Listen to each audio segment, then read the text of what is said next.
خدیجہ شاہ کو جیل میں بھی بہت تکلیف دہ حالات میں رکھا گیا۔ ہم سب کو علم ہے کہ سیاسی قیدیوں کو جیل میں بھی رعایت ملتی ہے، لیکن خدیجہ شاہ کے معاملے میں اس کو شدید اذیت اور تکلیف سے گزرنا پڑا۔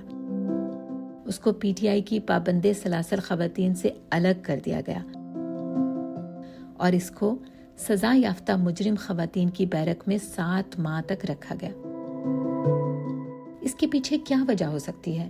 کیا وہ سابق آرمی چیف جنرل آصف نواز جنجوعہ کی نواسی تھی، اس لیے اس کے ساتھ یہ سلوک روا رکھا گیا؟ یا پھر وہ پی ٹی آئی اور عمران خان کے حق میں بول رہی تھی اور پی ڈی ایم کی شدید ترین ناقد تھی؟ ایسا لگتا ہے کہ خدیجہ شاہ کو جان بوجھ کر 9 مئی کا ماسٹر مائنڈ بنا کر پیش کیا گیا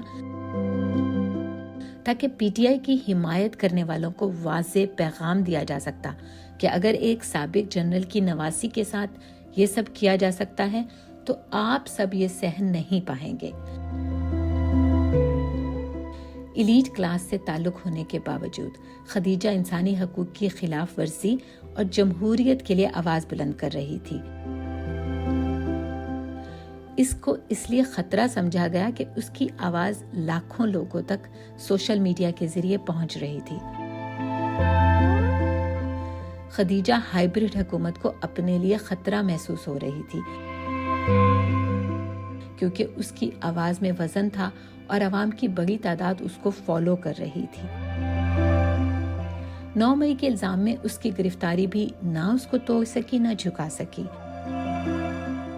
اپنے اوپر جھوٹے الزامات کو دور کرنے کے لیے اس نے خود گرفتاری دے دی۔ بے پناہ دباؤ، بچوں کی جدائی اور 5 سالہ بیٹی سے دوری، مگر خدیجہ نے ہمت نہ ہاری۔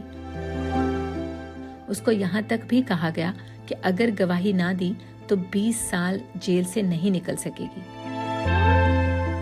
خدیجہ ڈٹ کر کھڑی رہی، کوئی بیان نہیں دیا۔ وہ پہلی سیاسی قیدی تھی جس نے جیل سے لیٹر لکھا اور خواتین قیدیوں کے حالات قلم بند کیے۔ یہ لیٹر دنیا بھر میں وائرل ہو گیا۔ اس لیٹر میں اس نے پی ٹی آئی کی اسیر خواتین کے حالات جیل کو بیان کیا۔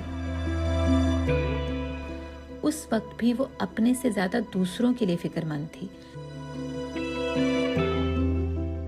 جب پنجاب میں اس کے خلاف تمام تر ہتھ کنڈے ناکام ہو گئے تو اس کو بلوچستان بھیج دیا گیا۔ 18 گھنٹے روڈ سے سفر کے بعد وہ پنجاب سے بلوچستان کے جیل میں منتقل کر دی گئی۔ اس دوران انتخابات میں کاغذات جمع کرانے کی تاریخ بھی گزر گئی۔ جب کوئٹہ کی عدالت نے خدیجہ کے خلاف کوئی ٹھوس ثبوت نہیں دیکھا تو 8 ماہ بعد اس کی رہائی عمل میں آئی۔ پنجاب میں اب بھی اس پر بہت سے کیسز ہیں اور اس کا نام ایگزٹ کنٹرول لسٹ میں شامل ہے۔ کچھ عرصہ قبل جب ہماری ملاقات ہوئی تو میں اس کی ہمت کی داد دیے بنا نہ رہ سکی۔ متانت و وقار اس کی شخصیت کا حصہ ہے، حب الوطنی اس کے خون میں شامل ہے۔ جیل بھی اس کی ہمت کو توڑ نہیں سکی۔